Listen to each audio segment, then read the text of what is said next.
Assalamualaikum, hai, bersama saya Nur Umairah dari kru Nasdaq TV, TV PSS SK Kapal Bertodo. Seramai 10 orang ahli pandu putri tunas SK Kapal Bertodo telah menyertai program Girl Guide Fit and Fabulous Persatuan Pandu Putri Malaysia Sawangan Terengganu Daerah Besut 2026. Program ini diadakan di Dewan SMK Nasyarudin Shah. Jadi, apa tunggu lagi? Let's check it out!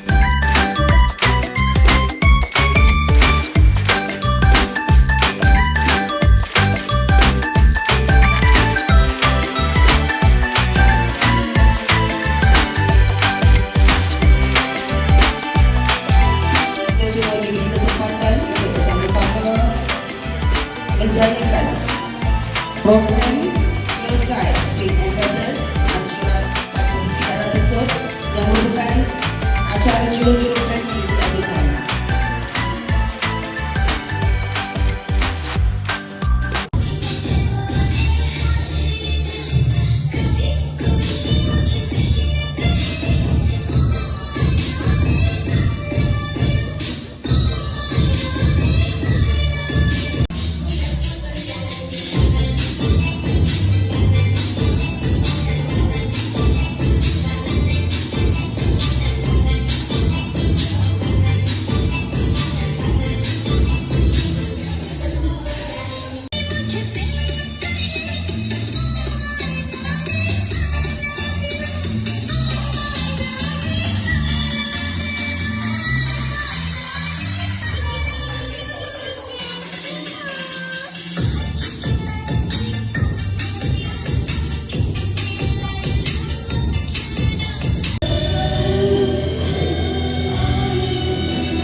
Begitulah suasana program yang diadakan pada hari ini.